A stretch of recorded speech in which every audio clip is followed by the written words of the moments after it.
somente a Escritura. Martinho Lutero se insurgiu contra tudo aquilo que não fosse a palavra de Deus. Martinho Lutero exclui a tradição da Igreja como fonte de fé. Martinho Lutero exclui o magistério da Igreja como fonte da fé. Esse tripé, para nós, é extremamente importante. Essas três realidades caminham juntas, seja na Bíblia, seja em 2000 anos de história da Igreja. Bíblia, grande tradição, e o magistério da Igreja, o Papa em comunhão com os bispos por expressa vontade de Deus. Martinho Lutero diz, não, cada um tem o Espírito Santo, portanto, é assistido pelo próprio Deus na interpretação da Escritura. Você não precisa de nenhuma tradição, porque você é infalível ao interpretar a Escritura. Você não precisa do magistério católico, porque você tem o Espírito Santo. Portanto, a única norma de fé para você, o único critério de ação da fé e do agir para o cristão é tão somente a palavra de Deus escrita. Somente a Escritura e basta. Essa afirmação de Lutero é extremamente complicada, é insustentável à luz da própria palavra de Deus. Primeira pergunta que se faz: onde está essa afirmação na Bíblia? Onde é dito, em algum lugar da Bíblia, somente a Escritura? Onde está em algum lugar na Bíblia que a tradição está excluída, que o magistério da Igreja está excluído? E outra, a Bíblia fala da necessidade da tradição, além da palavra de Deus escrita? Fala sim. A palavra de Deus fala do magistério da Igreja, de uma instância dentro da Igreja, a quem Jesus confiou a tarefa de interpretar autenticamente, autorizadamente, infalivelmente as Escrituras. Martinho Lutero se espelhava, se baseava, se radicava em alguns textos da Escritura que falam dela mesma para sustentar essa afirmação. Vamos citar alguns desses textos, mas desde já peço a você bastante atenção para descobrir se é que existe a afirmação somente a Escritura. O problema não é a Escritura, o problema é o somente a Escritura como norma de fé. Essa afirmação luterana é insustentável na própria Escritura. Vamos ao primeiro texto. Toda a Escritura é inspirada por Deus e útil para ensinar, para repreender, para corrigir e para formar na justiça. Por ela, o homem de Deus se torna perfeito, capacitado para toda boa obra. O apóstolo Paulo não fala absolutamente que somente a Escritura, ou seja, a palavra de Deus escrita. São Paulo fala toda a Escritura, é útil. Lutero, então, lê esse texto, dentre outros, e infere que a única norma de fé é a Escritura, a palavra de Deus escrita. Vamos a outro texto.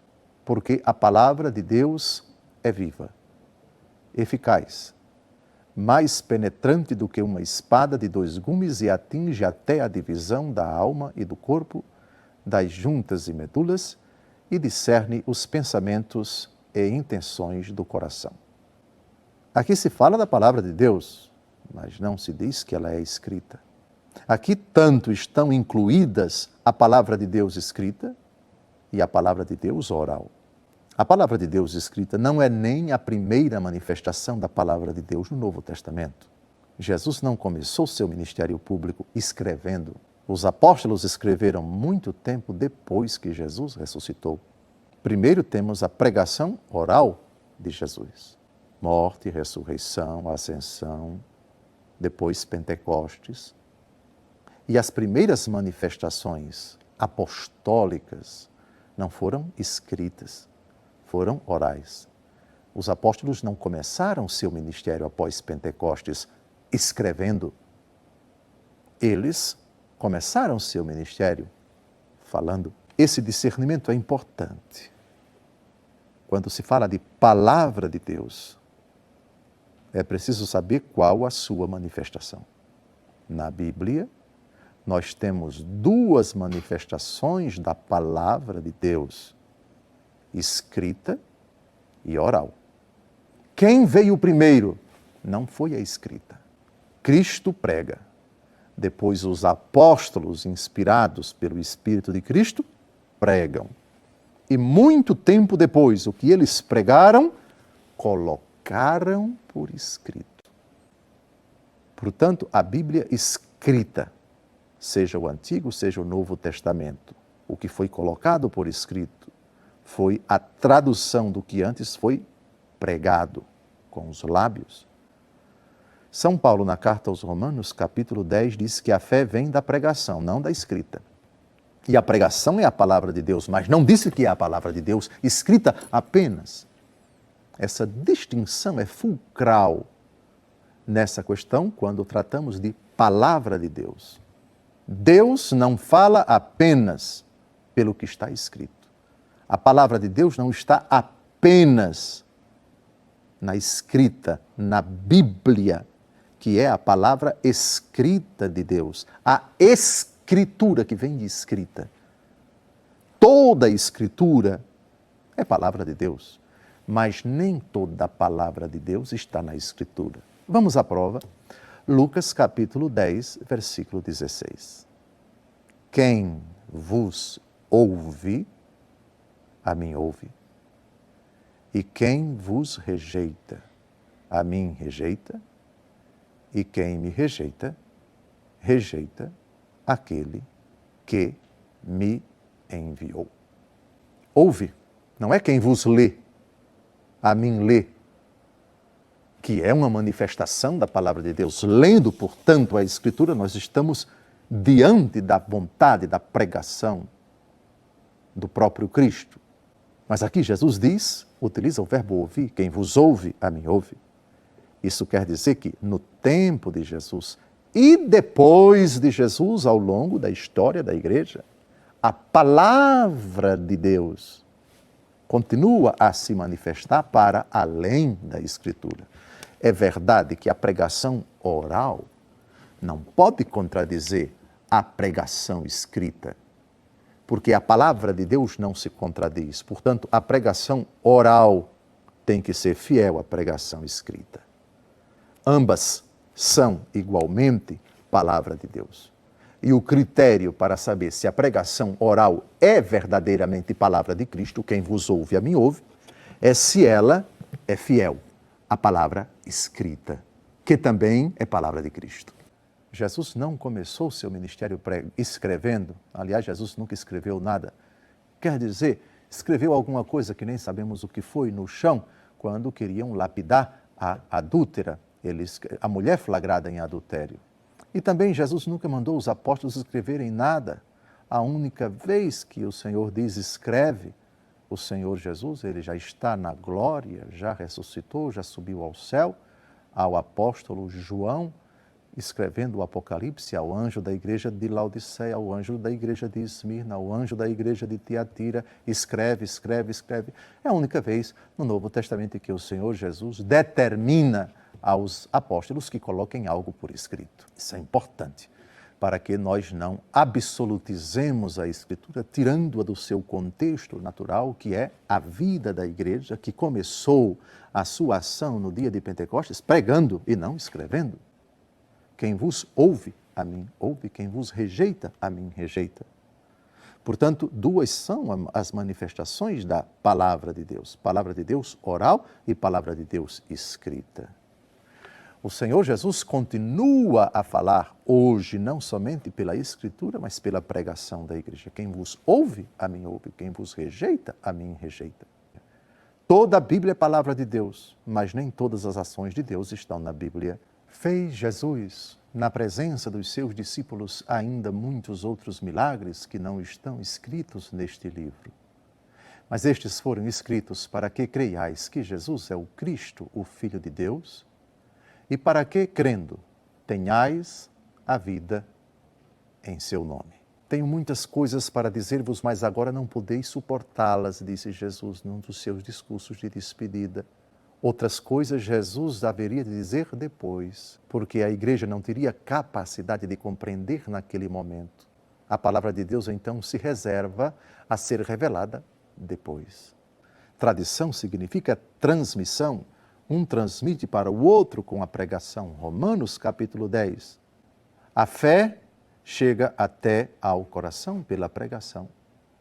É pela pregação que a palavra de Deus chega aos corações. Primeiro a pregação, assim foi na era apostólica, depois vem a escrita. Vamos agora falar da importância da tradição, que é critério de fé, que é norma de fé, juntamente com a palavra de Deus escrita. Aliás, primeiro temos a transmissão de uma pessoa para outra, das pessoas para as outras pessoas. É assim que a igreja começa o seu ministério, a sua missão no mundo, com a pregação. A palavra está ao teu alcance, em tua boca e em teu coração, diz São Paulo, Romanos capítulo 10, de 8 a 10. Tradição, a realidade negada por Lutero como norma de fé. Segundo aos Tessalonicenses, capítulo 2, versículo 15, vejamos o que a Escritura diz sobre a tradição. Assim, pois, irmãos, ficai firmes e conservai os ensinamentos que de nós aprendestes, seja por palavras, seja por carta nossa. O texto aqui é incrivelmente claro. Duas manifestações da palavra de Deus. Palavras e cartas nossas. Primeiro palavra, depois a carta. Como é que se sustenta aqui o princípio de só a Escritura, só a escrita, se o próprio São Paulo diz, seja por palavra nossa, seja por carta? 1 Coríntios capítulo 11, versículo 2, também temos um outro texto muito importante. Eu vos felicito, porque em tudo vos lembrais de mim e guardais as minhas instruções, tais como eu vos-las transmiti. Sim, é verdade, São Paulo escreveu vários textos que estão, vários livros, 12 livros que estão no Novo Testamento. Mas Paulo é, antes de tudo, um arauto, um pregador. E ao pregar, ele transmite as tradições que são transmitidas ordinariamente pela voz, tradição oral. É este o motivo por que estou sofrendo assim. Mas não me queixo, não. Sei em quem pus minha confiança, e estou certo de que é assaz poderoso para guardar meu depósito até aquele dia. Toma por modelo os ensinamentos salutares que recebestes de mim sobre a fé e o amor a Jesus Cristo. Guarda o precioso depósito pela virtude do Espírito Santo que habita em nós. Depósito, uma imagem muito sugestiva, uma espécie de urna, de baú, onde se guardam coisas preciosas. O apóstolo transmite esses ensinamentos, essas instruções, a palavra de Deus, seus feitos, seus ensinamentos, seus milagres, suas obras prodigiosas, o que ele ouviu dos outros. É ele mesmo quem diz na 1 Coríntios, capítulo 11, eu transmito aquilo que eu vos recebi, que o Senhor, na noite em que ele foi entregue, tomou o pão. É o relato da Eucaristia. Aliás, o mais antigo, diga-se por sinal, mais antigo do que os relatos dos evangelhos sinóticos sobre a instituição da Eucaristia. Então, é essa realidade chamada tradição que Lutero excluiu. Filipe levantou-se e partiu. Ora, um etíope eunuco, ministro da rainha Candace da Etiópia e superintendente de todos os seus tesouros, tinha ido a Jerusalém para adorar. Voltava sentado em seu carro, lendo o profeta Isaías. O Espírito disse a Filipe, aproxima-te para bem perto deste carro. Filipe aproximou-se e ouviu que o eunuco lia o profeta Isaías e perguntou-lhe, porventura, entendes o que estás lendo? Respondeu-lhe, como é que posso, se não há alguém que me o explique? E rogou a Filipe que subisse e se sentasse junto dele. Você entende o que está na Escritura? É a pergunta que Filipe formula ao eunuco e que nós formulamos àqueles que insistem em defender somente a Escritura. A Escritura se basta a si mesmo? Ou será que não é preciso um outro critério? igualmente vinculante de interpretação segura da Escritura. Aqui temos o magistério da igreja, aqui temos o diácono Filipe. Como eu posso entender se não tem quem me explique?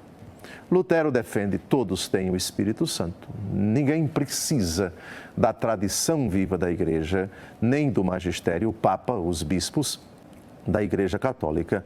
Qualquer pessoa batizada que tenha o Espírito Santo pode interpretar livremente as Escrituras. É o chamado princípio do livre exame. Você está livre para interpretar a Escritura, sem possibilidade de erro, porque o Espírito Santo assiste você e não vai permitir que você se equivoque, que você erre, porque você goza da assistência do alto. Você imediatamente, diretamente, lendo e interpretando a Escritura, você não errará jamais. Esse princípio, a história tem revelado de consequências funestas para o corpo místico de Cristo. Se cada pessoa tem o Espírito Santo e interpreta do seu jeito, ninguém está subordinado a ninguém na interpretação da Escritura. Assim, cada pessoa que tenha o Espírito Santo é o seu critério último, é sua instância suprema de interpretação da Escritura. As consequências não cessam de aparecer até os dias de hoje. Parece que no mundo protestante, mais de 20.000 denominações ditas detentoras do Espírito Santo e que interpretam seguramente a Escritura. O cristianismo fica absolutamente esfacelado. Cada denominação é um jeito próprio, um jeito peculiar de interpretar a palavra de Deus escrita. Mas a pergunta que se faz é correto isto? O pensamento de Lutero, somente a Escritura. Aonde vai dar este princípio? Naquilo que nós estamos percebendo hoje. Cada denominação, com raríssimas exceções, é fruto de uma dissidência. Aquele batizado abriu uma outra igreja porque não se entendeu com os membros daquela outra. E essa, por sua vez, é oriunda de um cisma, de uma separação, de uma facção e assim por diante. Não precisamos da comunhão com aquele grupo de irmãos porque eu tenho o Espírito Santo e interpreto a Escritura do meu próprio jeito, da minha própria maneira, porque eu gozo da assistência do Espírito Santo.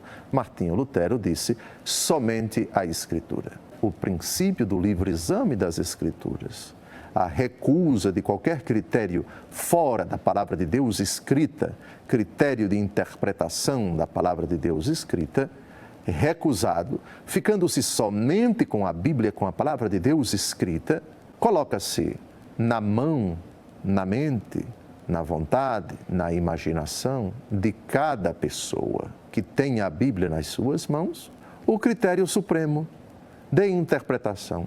Interpreto assim e é do meu jeito.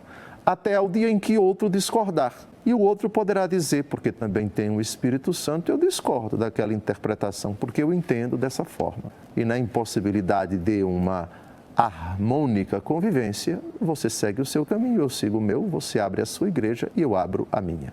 Alguém poderia até contestar e dizer, não é bem assim, mas é bem assim.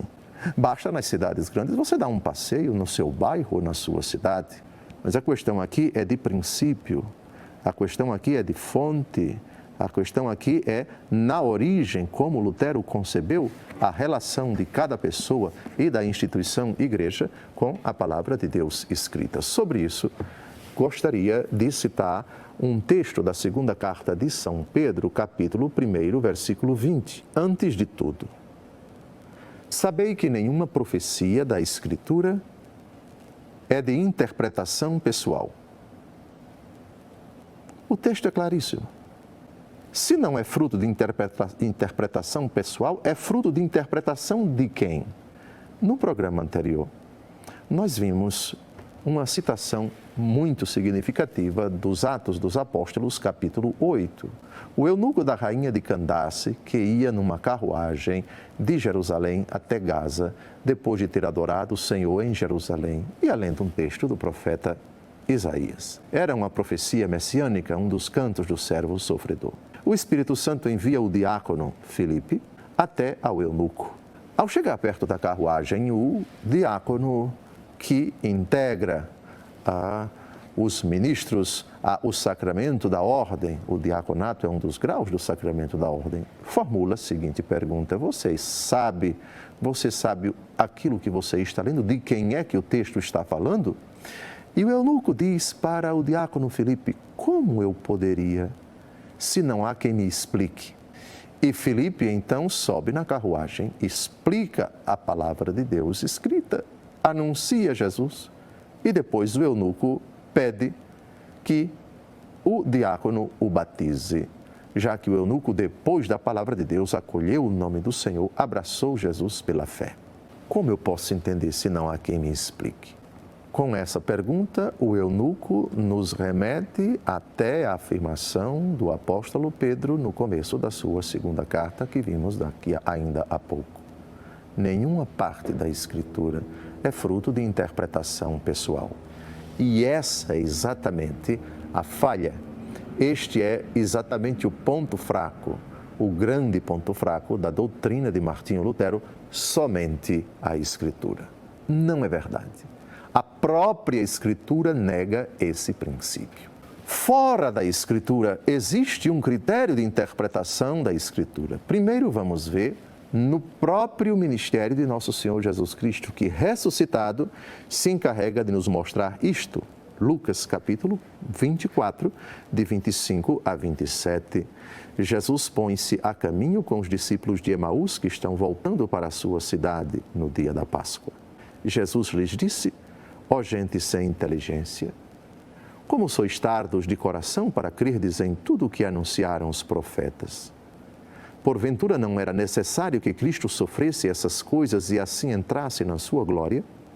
E começando por Moisés, percorrendo todos os profetas, explicava-lhes o que deles se achava dito em todas as Escrituras.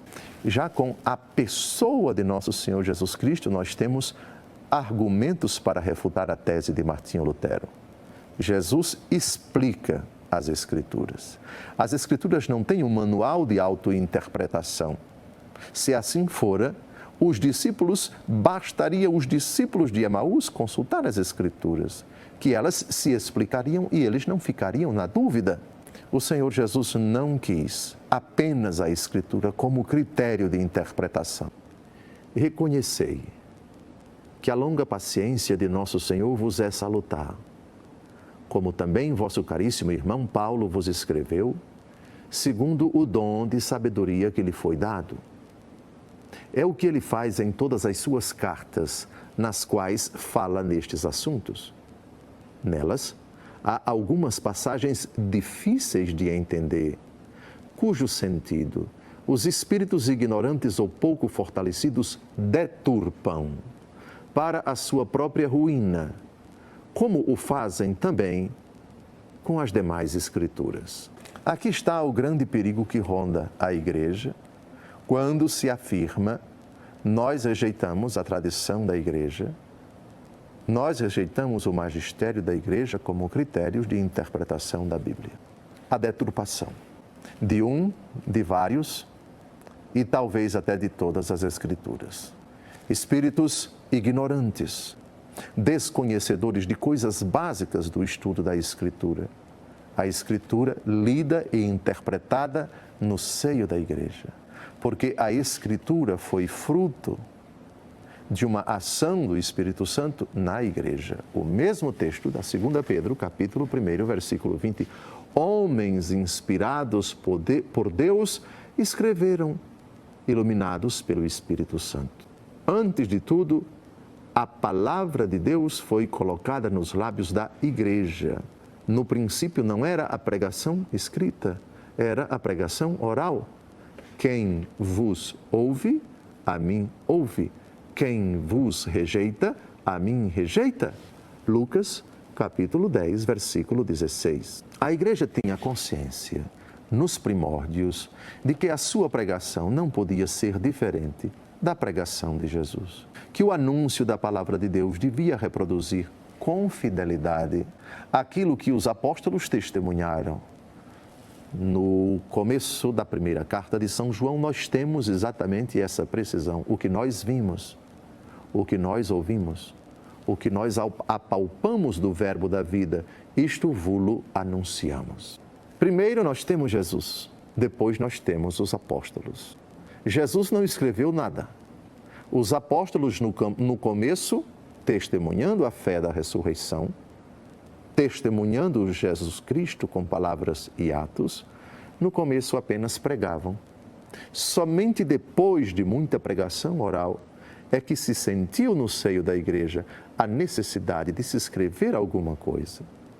O prólogo do Evangelho segundo Lucas diz exatamente isto. Muitos tentaram compor esses acontecimentos. Nós fizemos uma investigação acurada e pareceu oportuno a nós colocar de forma organizada, sistematizada, ó ilustre Teófilo, tudo aquilo que disse respeito a nosso Senhor Jesus Cristo, para que vocês verifiquem a solidez dos nossos ensinamentos.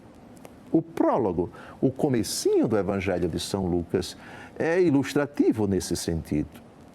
Os apóstolos também exerciam uma vigilância ferrenha no seio da comunidade cristã para que apenas aquilo que eles viram, que eles ouviram, aquilo que era fruto da pregação apostólica, que por sua vez reproduzia com fidelidade a pregação de Jesus, os feitos de Jesus, os milagres de Jesus, os exorcismos de Jesus, os prodígios de nosso Senhor Jesus Cristo, de Jesus com fidelidade aos apóstolos, dos apóstolos com fidelidade a todos os fiéis. E os guardiães da ortodoxia, da segura, da imutável, da intocável, da imutável pregação apostólica, era exercida primeiro por eles e depois pelos seus sucessores, os bispos.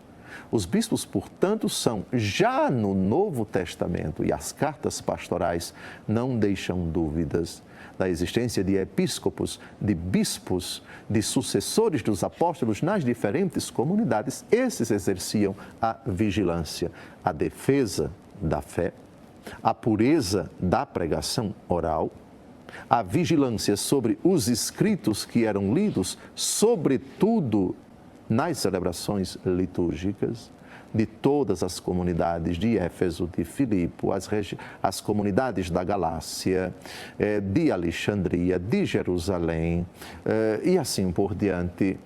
Já havia no seio da comunidade na era apostólica esta preocupação, a interpretação segura da palavra de Deus escrita, ela mesma palavra de Deus escrita. Todas essas realidades eram impensáveis fora do contexto da igreja, que tinha uma hierarquia, que tinha pastores, que tinha vigilantes.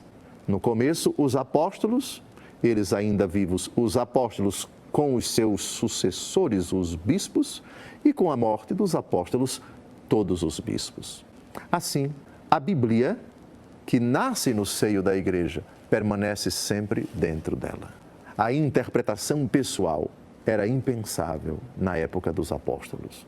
Estes eram, porque testemunhas da ressurreição, intérpretes seguro da verdade que eles mesmos viram, apalparam, tocaram, com ela conviveram, a verdade que é Cristo Jesus, foram testemunhas da ressurreição, fidelidade deles com aquilo que eles viram, com aquilo que eles experimentaram ao transmitir a palavra oral, ao escreverem, o critério severo de vigilância sobre os escritos que eram lidos nas comunidades e que depois passaram a integrar aquilo que nós chamamos de Novo Testamento, e a interpretação deste texto escrito era reservada aos sucessores dos apóstolos, os bispos. Martinho Lutero nega tudo isto. Martinho Lutero tira a interpretação de fora da Escritura como critério objetivo, os bispos da igreja. E diz, cada um pode interpretar, você não precisa de papa, você não precisa de bispos. Gálatas, capítulo 1, versículo 7, um outro texto que mostra que dentro da comunidade cristã já havia pessoas com esse sentimento. Eu não preciso dos apóstolos nem dos bispos para interpretar as Escrituras. E isso gerava problemas Isso foi combatido duramente pelos apóstolos. De fato, não há dois evangelhos. Há apenas pessoas que semeiam a confusão entre vós e querem perturbar o evangelho de Cristo. Na comunidade cristã de Corinto, já havia essa preocupação do apóstolo Paulo. Esse perigo, esse risco existia. Ele diz, uns dizem, primeiro aos Coríntios, eu sou de Paulo, eu sou de Cefas, eu sou de Apolo, eu sou de Cristo. Estaria Cristo dividido? Cada grupinho tinha o seu jeito próprio de interpretar a Escritura. Um problema grave. Colossenses capítulo 2, versículo 8, temos um outro texto. Estai de sobreaviso, para que ninguém vos engane com filosofias e vãos sofismas, baseados nas tradições humanas, nos rudimentos do mundo, em vez de se apoiar em Cristo. Cristo nunca é concebido no Novo Testamento sem a sua igreja. A carta aos Colossenses, esta diz que Jesus Cristo é a cabeça da igreja e esta, por sua vez, é o seu corpo.